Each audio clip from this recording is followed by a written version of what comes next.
Planning a fishing trip shouldn't feel like a full-time job. With FishingBooker.com, you can find and book the perfect fishing trip within minutes. FishingBooker.com connects you with trusted fishing captains around the world.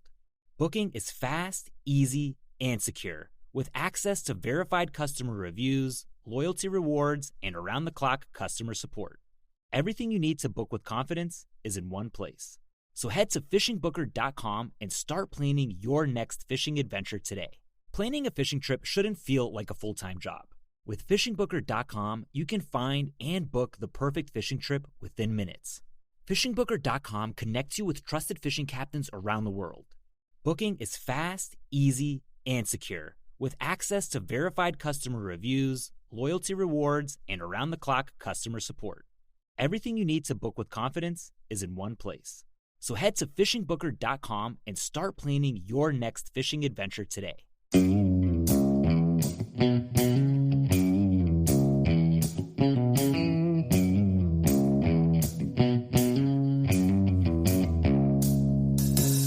All right, welcome back to the Survival and Basic Badass Podcast, Kevin and Chuck. Today, we're going to talk about the First Amendment, but we're going to take it a bit further and talk about freedom of speech. Why it matters. Does it apply to the states? Does it apply to everything? What about the rest of the world? Why is it important? And what are we giving up? So, I don't know. I guess we're going to kind of dig deep into it. Kevin, what is the First Amendment? What does it tell us in America? What do we believe? Well, specifically, the First Amendment says Congress shall make no law respecting an establishment of religion or prohibiting the free exercise thereof, or abridging the freedom of speech or the press, or the right of the people to peaceably assemble and to petition the government for a redress of grievance. Now, it covers a lot of ground there, but basically it says you can say and think whatever you want to say and think. All right. Now, when you listen to that wording, you hear Congress shall make no law. That says to me the states can do whatever the fuck they want, right? Sounds right on the surface. Right. Then after somewhere around the Civil War, we got a little hip to that, basically. And because it basically got into, well, states can do whatever the hell they want. You may remember something about slavery and things like that. And they were like, hey, the federal government, us, whoa. So that was when the 14th Amendment came along. And there's a sentence in the 14th Amendment that says, no state shall make or enforce any law which shall abridge the privileges or immunities of citizens of the United States, nor shall any state deprive any person of life, liberty, or property without due process of law, nor deny to any person within its jurisdiction the equal protection of the laws. Now, the actual purpose of that, well, one was to, get around the whole slavery thing and be like, hey, you can't do it just because, whatever. But two was they were really worried about the Bill of Rights not applying to the states. So that was the intent of that. Now, the intent. Then throughout the court system later on, they got into this big mucky, well, it means some of the rights that you have in the Bill of Rights, but not all of them. And we're not really sure. And then you go way forward. Because remember, we always like to go after the Second Amendment and be like, well, yeah, but the city, we can ban it in the city because, it's different. Right. And whatever. So then we go way up to the Heller decision in 2010. And there they said, but what they said that, hey, you can't because the Second Amendment applies to the local governments. But they were actually very careful in the wording to kind of not say, hey, the 14th Amendment really covers the whole Bill of Rights. And they still kind of danced around the issue and got a little funny. Then there was another one just a little bit later, the McDonald versus Chicago. And in McDonald versus Chicago, they actually said that due process under the 14th Amendment makes the Second Amendment. And like they use this wording, right to bear arms applicable to the states as well as the federal government. And the idea was not only does it make the Second Amendment, but this encompasses the whole Bill of Rights, is what, they go on to explain. I don't want to bore you with nonsense, but they go on and on about how, hey, it's the whole Bill of Rights is protected. And again, that can be overturned, right? I mean, interpretation, that's the point of the court. So they can, change things as they go. Now, obviously, they're not supposed to write law or make up law, but the interpretation has been one way for, 200 years. All of a sudden, we're interpreting it a different way. The idea that it's impossible that we could go back to interpreting the previous way is not, too far-fetched in my mind. I guess that's why judges and people we pick matter. Another thing that people have been throwing at me when I post things on Facebook is they say, well, but martial law, so they can do whatever they want because martial law and we can suspend rights and that kind of thing. So I kind of at first was like, yeah, I'll give that to them. But I decided I would do a little research on that. And it is in the Constitution, okay, that the federal government can declare martial law. And it's Article 1, Section 9 of the U.S. Constitution says, the privilege of the writ of habeas corpus shall not be suspended, meaning the right of law.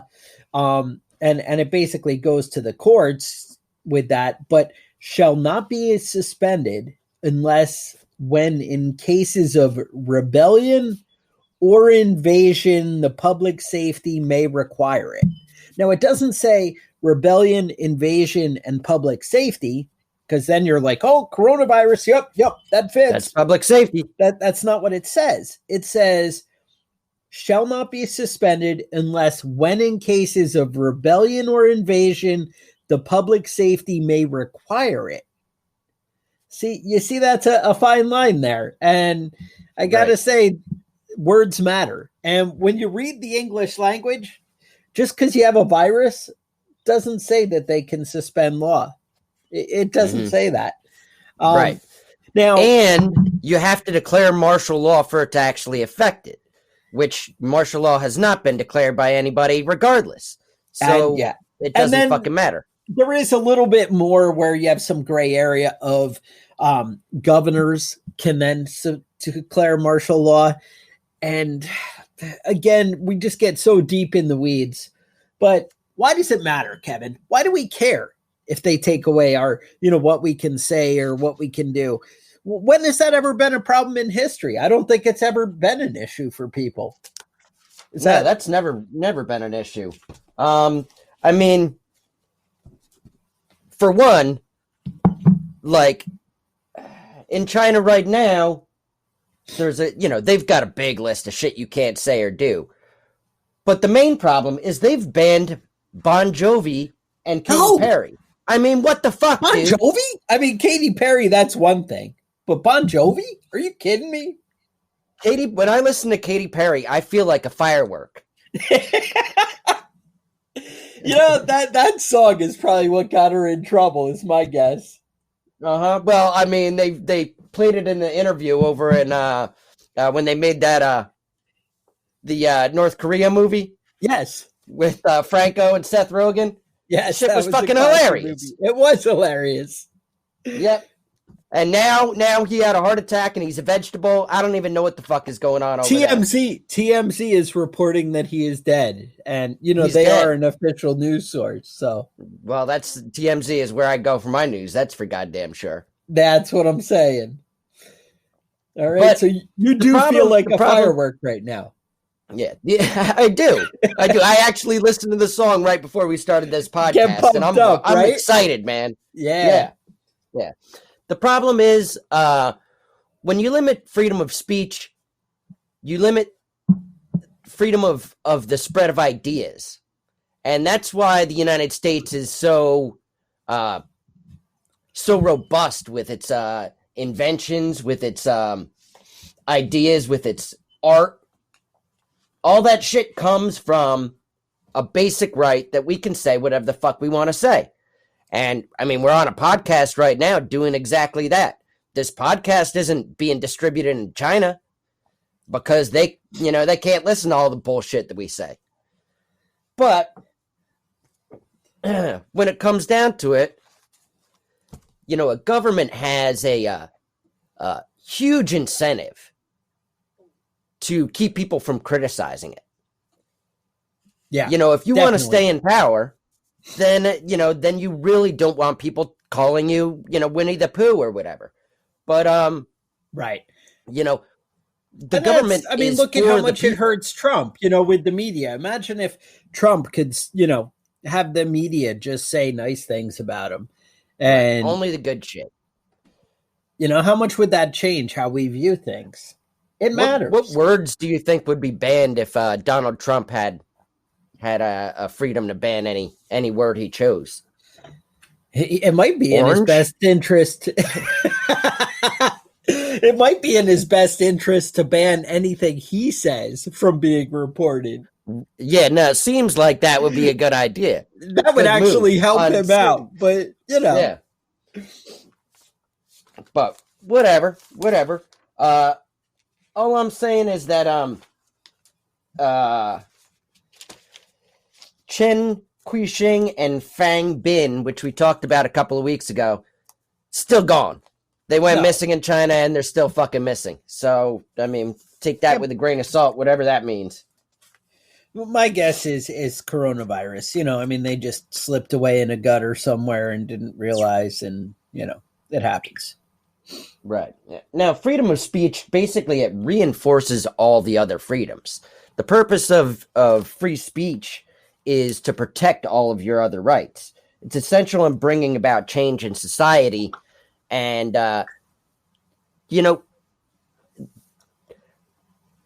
ideas are like a marketplace. You can go and buy foods that are good for you. You can buy foods that are bad for you. But the difference is that you can pick from what you want, and you can move things in the proper direction ahead, and, to straighten things out and protect rights of people that, may not have the best situation. And, it only gets worse when you start limiting things that you can and cannot say. Now, I will, in the defense of people who, get upset by free speech, say the freedom of speech, in order to be an effective tool, does require an informed and intelligent society. I think, there's I want to say John Adams said that, in order for our Constitution to work, it requires, and I want to say John Adams, it requires an intelligent and moral society for it to last. And, that matters, but we also have to go with what we got, and we have to do what we can to kind of get an informed and intelligent society. We support things. There's a reason that we accept public schools. Now, obviously, public schools have taken a turn, and you can make very solid arguments that public schools are not creating an intelligent society. But the idea of public schools makes sense because it helps promote freedom, if that makes sense. Right. If you, and I think the main thing that I think is important when it comes to public schools is that we have like something like a 99% literacy rate in the United States, which means that you can read anything you want to read and educate yourself to come to correct conclusions, despite what the public schools might be having you read. Now, we are in a gray area in the United States, which I am not as shocked as I would like to be, but we have things like Facebook and YouTube are actually very limiting. I know that YouTube has announced any information that contradicts what the World Health Organization is saying, they're not going to allow on YouTube. And I know Facebook has done very similar things, with things that they feel now they're deciding who the facts are. And now this is a touchy area for me because it is a private company, and a private company should be able to do whatever the fuck they want, and promote their own ideas. That's how the world should work in my mind. Now, once the government starts giving subsidies and making laws created around a company and does certain things to protect these companies, then I think your freedoms and stuff becomes limited. And that's why, you have certain colleges that don't accept federal money. You can't use government loans to go to the school because they don't want the government to have influence over what they say. And that's kind of people are like, well, the government pays for the schools so they can decide the curriculum in public school. Right. Well, right. But we didn't choose to sign up for a system where they take all our money and then, use it for the schools. This is where you get into that gray, ugly area where the weeds, that's I would be down for open borders if we didn't give people free shit. Right. You see what I'm saying? I mean, okay, you can come here, but then you can't take my free schooling and my free welfare and my free, Social Security and all these things. Now we can go down a whole other road of Social Security being something you paid into and a right that you've earned. And again, that's why, people are like, oh, well, you're opposed to government controlling that. Well, then don't take your Social Security. Well, you already took it from me. And you see it just, everything has repercussions, and it all goes back. You don't charge me for Social Security out of my paycheck. I don't pay taxes. You don't pay Social Security. That shit's gone when you get your check. It's already that's gone. for damn sure. But you give me all that money back, and I won't collect Social Security. How about that? Yep. We'll call it a wash. I don't pay for it, and you don't give it to me. I love that. You don't even have to give me interest or anything. Just give me what I paid, and we'll call it a wash. Yeah, no, I don't see that happening. But that's the point is, everything has such far-reaching consequences. There are no absolutes. And that's why people are afraid to jump into that whole, well, I'm a libertarian. I know laws, well, yeah and no. It's I don't know. But also that you try and hold people down to, well, you say you're a libertarian, then how come you send your kids to public schools? Because that's the government doing stuff, and you're taking advantage of it. And you drive on the highways that are made, well, right, but I don't have a say in how all this works, Right. So, and it's kind of a cop-out, but it's not, I mean, that's the thing is everything has such far-reaching, and that goes back to the open borders kind of thing. Yeah, you should believe in open borders if you're a libertarian. Well, that's true, but it has such far-reaching consequences. So anyway, we're getting a little off task, but I don't know. Freedom is freedom, and it kind of all ties together, and that's where it's dangerous. It all builds around the being able to say what you want has such far-reaching things, and without having the discussion and the debate. But again, it does go back to, I'd love it to be an intelligent debate. I'd love it to be informed. Man, I wish people knew history. I wish people could understand. They're not taught in schools. I work with a very intelligent guy who gets very caught up in socialist ideas, but he doesn't understand history. Like when I bring up things, he's like, oh, I don't know what you're talking about. I don't know about that. So it's hard to have an intelligent argument with him because he doesn't understand any of the history that comes along with it, and that sets us down a bad road. And that's where the schools are effectively changing the minds of children and people. Yeah. And I think, I think the important thing about the Bill of Rights, the first 10 amendments to the Constitution, are that they're laws basically that the people have put on the government. This is the shit you can't do. When, we always think of the government as giving us the laws, what we can and cannot do. But there's already a set structure of the shit that they cannot do. And, it keeps getting pushed back. And, well, you get freedom of speech as long as you don't say that shit. And you get freedom of religion as long as, you don't do this shit. Well, as it doesn't offend somebody.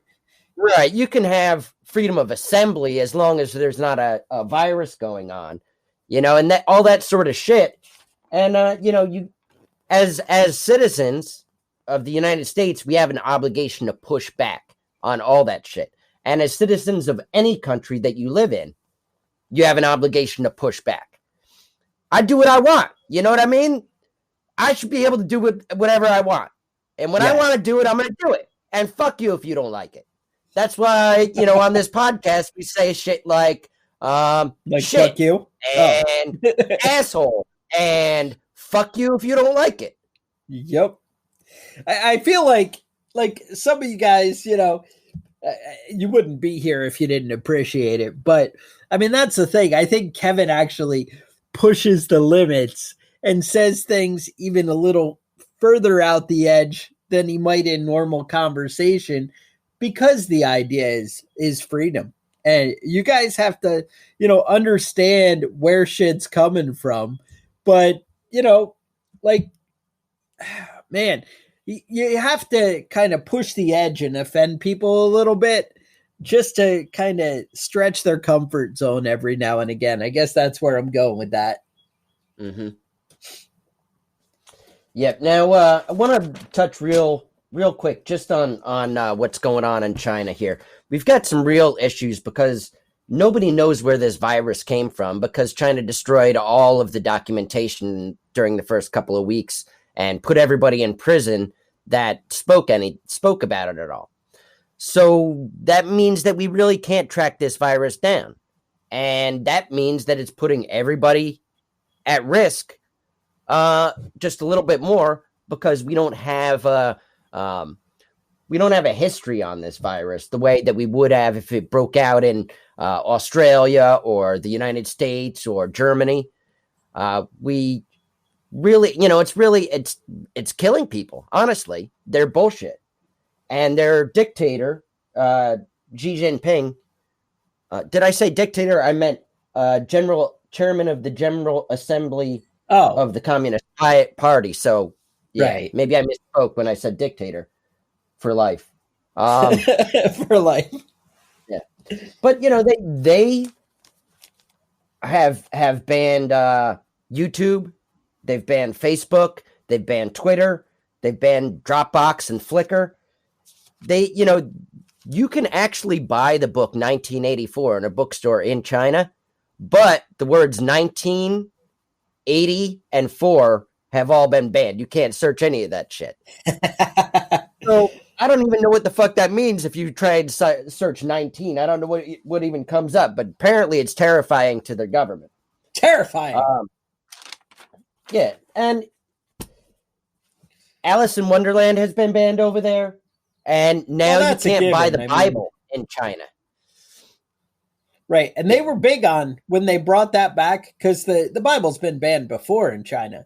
And then they brought it back and we're like, no, we're actually pretty tolerant over here. Look at us. And now not so much. Even though they do print most of the Bibles that are distributed at any place in the rest of the world, you can't buy it at a bookstore in China. So just heads up, because you can't have a religion when your religion is the government. And the only God is your dictator. Yeah. So, I mean, what are you going to do? That's right.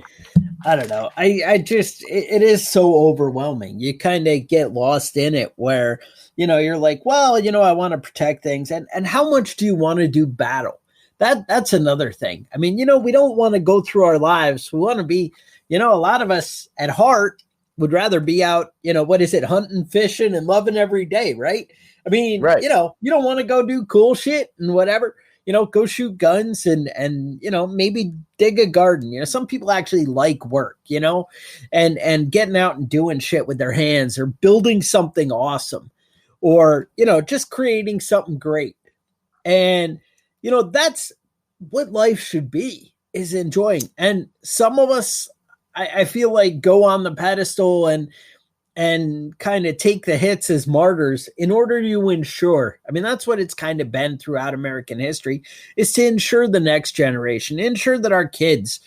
And, we've had a nice time through the 50s and stuff where, I mean, we see how things have played out and led us to where we are today.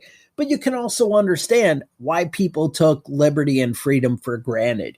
You can understand why they said, hey, let's enjoy it. Let's, embrace the awesome lifestyle. You watch TV shows like, I don't know if you guys saw Mad Men or something like that, where they're cocktails at work and, having a good time and everybody's smoking and enjoying life and whatever. The bottom line is they're enjoying life to the fullest is the idea, is what's implied. And that's why we fight for freedom, is so you can enjoy life. But every once in a while, and I gotta say, we're getting dangerously close to the point where you really need to be doing the defending right now instead of the enjoying life. Right. We're at the point where you need to stand up for future generations, or it could all disappear. Right now we still have it pretty good. In America, you can do a lot. You can, you have a lot of freedom. Now, I know some of you might live in states where, communist New York, where you're not supposed to go outside without a mask on, or, whatever, things like that. California, Jackson, Mississippi, they just suspended open carry and said, no, that's not allowed because, right now it's just a time when people are out shooting each other. And they actually reference somebody getting shot. I don't really know. I don't know what's going on in Mississippi. I don't live in Mississippi, but probably had it coming. They, yeah, exactly. They say when the murder, is up in New York, I'm like, yeah, but how many of them deserved it? It's like, right. I'd say about 90%.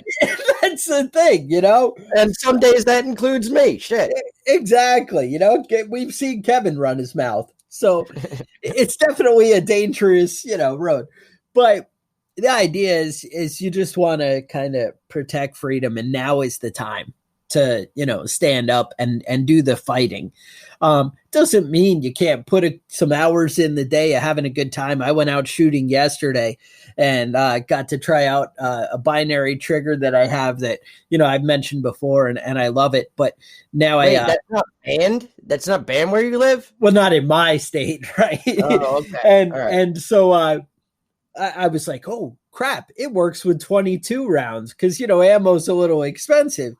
But right. When you have ammo cans at 22 rounds, you're like, I can just burn through some and have a good time, And some of my buddies were blown away at, how cool that could be. And I live in a state where you can have suppressors. Nice. And we're using, suppressors and shooting a 300 Win Mag with freaking, it's pretty cool when your bullet's, 4 inches long and, it's a good time. And, so there's nothing wrong with going out and enjoying freedom, but just make sure when you make choices that you take the side of freedom and maybe just go a little bit further past your comfort zone as far as defending. Maybe spend a little extra time, kind of educating, I guess, and take the example when you can get it. I like I said, I have buddies at work who, are intelligent and like guns, and then, stupid socialist ideas, they're torn on, maybe Bernie Sanders would be a good president and shit like that. And you're like, well, whoa, hold on. Well, you don't. Well, let's talk about socialism and how it's ended in the past. But just push your comfort zone a little bit and see if you can take it a little bit further than you have been, and do a little bit more to defend freedom. Is my point, because, like Kevin said, I mean, we see these places, it's really slipping. And, China and Russia, who knows how this stuff will play out. They're actually doing big ad campaigns, running against, implying that the COVID-19 came from America. And they're actually running ads in Muslim countries in Arabic that, say, oh, it was all America's fault. And America's the one that got us into this. And, it sounds stupid. And you're like, oh, it doesn't matter. But, that was the thing with the crazy socialists kind of taking over our education system. We were like, yeah, but our kids are at home with us. It doesn't really matter. And sometimes you don't see the consequences right away.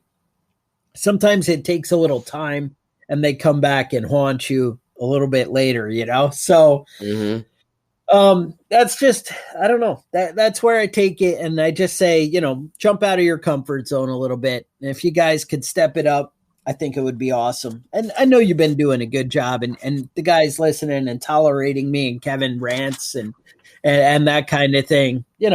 You're already doing your part for freedom. And the more you become self-reliant, the more you're able to provide for yourself, the more the government, the less the government has to take away from you. And that's something very important. That's, what I was talking about earlier with like education and things like that. The more they take our money, we don't have any money left to send our kids to private school and that kind of thing. And that's the same thing. The more you provide your own food, the less you care what the government tells you can and can't eat and things like that, or the less money that, the less them limiting your funds has power over you. So just be aware of it, become more self-reliant, and defend a little freedom today, go out and do your part. Yeah. Yeah. No, I know my public school here, they spend $28,000 per child per year. And imagine the private school you could send your kid for that same amount of money that they're spending. And then think about it like this. Now, most people aren't paying $28,000 out of their income. So where does that money magically come from? Well, it's coming out of those who are paying. And that's the idea. And you may be paying it in so many different ways that you don't realize it. We're taxed at so many levels, and we're taxed through inflation where you don't even, necessarily see it. Right. So just be aware, of what's being taken away from you. Now, on a happier note, I did see a post that I put in the Badass group, and I posed the question to you. There was a British Columbia woodsman, Francis Wharton, who shot a deer in the 1960s, and he had no serviceable teeth with which to eat this deer. With which he'd eat it. So what he did was he fashioned dentures out of the deer's teeth so he could eat the deer. Classy. So my question to you is, what I pose to you is this guy a badass, or is this guy just batshit crazy? And basically the results in the badass group seem to be leaning towards both. Yeah. Definitely everybody confirmed the batshit crazy part. Yeah, everyone agreed on that topic, but we can all get behind that. But, so I just, it's good to stay informed. And just, I feel better just knowing that that's a possibility. Yeah, just knowing that I might be able to do that in the future makes me feel good inside. Exactly. You're like, hey, if I run out of teeth, what can I do? I know. In the 1600s and 1700s, they used to pay people, pay poor people to pull their teeth out so they could use them as dentures for rich people. So, hey, if you need extra money, we all have options. Yeah, but now you can forget the poor people and just go right to the deer. Yeah. Now maybe think about that when your little kid starts losing their teeth and you pay for them, the tooth fairy comes and gives them a quarter. Maybe save those in a box because you might need a little set of teeth when you get older. That might come back, So just keep your options open is what I'm telling you. And all right. Now, I want to touch on some other issues that have come up with the coronavirus here in the past couple of weeks. I've noticed. Okay. There's gonna be some food shortages of certain items, so I just want to run through the list so that we can all stock up, beat them to ready. The punch. Yeah. Yep. There's gonna be a shortage on rice. on ice? Rice. Rice. Right. I have heard that. Yeah, there's going to be a shortage on bacon in the next 6 to 18 months. I've got 10 pounds in my freezer. It's important, man. Don't make me live without bacon. I'll murder somebody. Now, bacon's good for freezing, right? Yep. Plus, can stay in the freezer forever. It will last in your fridge a long time because it's smoked. So you'll get some fridge time out of it as well. Mm-hmm. There's a shortage of CO2, which is going to result in a shortage of beer. Ooh. So beer does not hold up very well. It holds up well in your refrigerator for a certain period of time, but it takes up a lot of space. So I recommend we all switch to whiskey. Whiskey only. And whiskey will hold. So that will last forever. You don't have to refrigerate it. You can drink half of it and put it back on your shelf and leave it for another 10 years. That'll still be good. Now, I do know beer making.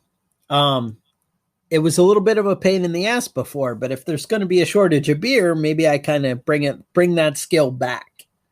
Right. You actually carbonate it yourself with sugar and the fermentation process. It works out. I mean, you can carbonate it with CO2, but you can also. Right. Now, how is it possible there's going to be a shortage of CO2? How did you come across this one? Two of the companies that produce it are shutting down because of so many sick workers. Gotcha. That's the thing. Everybody Yeah, go ahead. That's also going to have a shortage in a lot of preserved foods. Things like hot dogs and sausages and things like that. So keep that in mind also. Now, if you're a real prepping badass, you make your sausages at home, and that's good on you. Good for you. But for a lot of us, urban less dwellers, badass, yeah.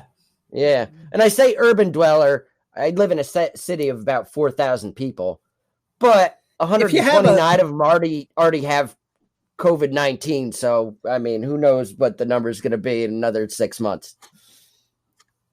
There you go. Exactly. Yeah. It's always. I know 4 people that actually have it. I know 2 people that are dead. So where I live is getting hit pretty hard. I don't know them anymore. Rough. Yeah. Right. Now, most of the United States is not in the same situation that I'm in, where I'm at. Chuck was smart, moved away, took off, and got away from it before it all went down. But if you live in India, Venezuela, Kenya, Uganda, or Ethiopia, you're already dealing with food shortages. If you live in Ethiopia, you're probably used to it at this point, though. They've been that's been going on a while. Yeah. No, and that's like even where I am, dairy products. If I go to the store, very limited. Yeah. What I did when I went, they only had that H2 milk, which is that weird. I don't know. They take out a protein or something, and they say it's good for people who are maybe thought they were lactose intolerant or whatever. Right. So that was the only choice left. So I ended up buying it, and it doesn't really have taste.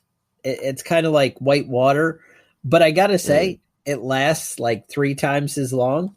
Really? And I'm like, for putting in my Captain Crunch, that shit's freaking awesome. Because the problem is I have like breakfast cereal so little that like even the half gallon ends up going bad before I get around to drinking it.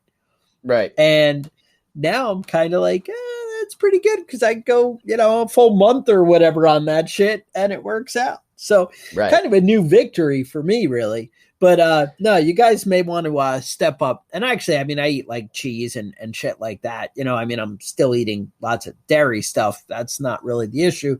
And no, I don't think I'm lactose intolerant or something. I enjoy milk and dairy products, but you get my point. So anyway, think about that. Maybe get a goat, maybe get a cow or whatever the hell, throw it in the backyard. I know Kevin's got a backyard. He's going to throw a cow in there, whatever it takes. Yeah. It's my mother-in-law. Oh, that was me. There's also was that Kevin pushing the boundary? All right, go ahead. There's also a shortage in my area of eggs. They're only allowing people to buy 6 eggs at a time. What? You can't be serious. Yeah, no, 100% serious. That was an issue I went up with. They had all the they only had the 6 egg cartons. So I bought 3 of them and went up there, and they're like, nah. That's So, awesome. I mean, it's not really a big deal. I get eggs from a lot of different people, you know. I personally am not raising chickens, but the person that lives next door to me is, the person across the street is, the guy 2 houses down is raising chickens. You know, there's no shortage of eggs in my life, but there is at the grocery store. So just keep that in mind. Something you might want to think about getting the chicks. They're all showing up at Tractor Supply right now. They are. So put up a hen house in the back and get going with that, man. My chicks are doing good. I actually haven't been out to feed them this morning, so hopefully the wife did. But my chicks are hanging in there. Maybe I'll post some fun chick photos. I do have some crazy looking ones. Do you want to talk about Kim Jong-un for a minute? Tell me. I'm excited. North Korea, it may be on the verge of a revolution. I love this idea. I love it. Love it. The smell of revolution in the morning, huh?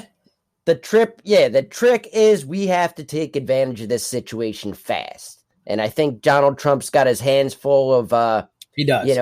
Of other shit going on. But if we don't take advantage of it, China will. And they already sent a team into North Korea to try and unvegetate Kim Jong-un.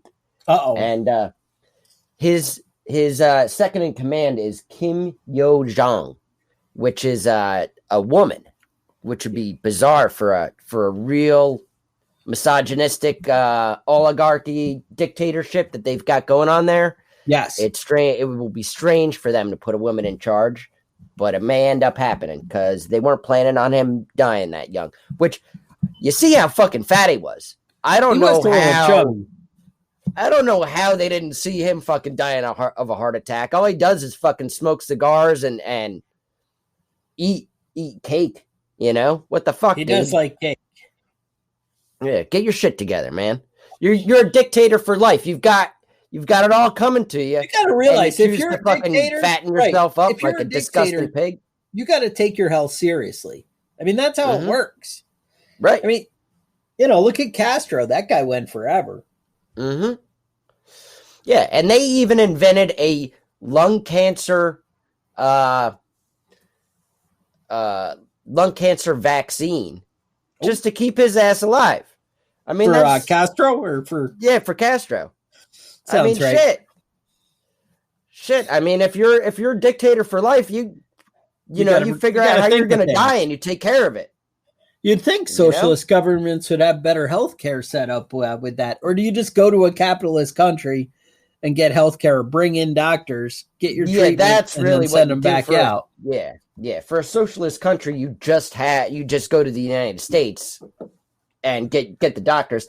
And it still stands true. People complain about the American healthcare system and shit.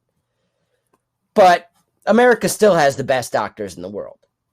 Yes. That is Evel Knievel used to say, bones heal, chicks dig scars, and America has the best doctors in the world. And that saying that saying is still true. I don't think there's anything more to say, is the bottom line. I think you've nailed it. That's it, man. So, you guys know, if you have questions, concerns, show topics, things you want to talk about, things you want to learn about, maybe you just want to tell Kevin you're offended. What you can do is shoot him an email at preppingbadass@gmail.com and Google the government, and Kevin and I will all check out that email and see what we can do for you. So with that, stay safe, and we'll talk to you guys next week. The Survival and Basic Badass podcast is a proud member of the Self-Defense Radio Network.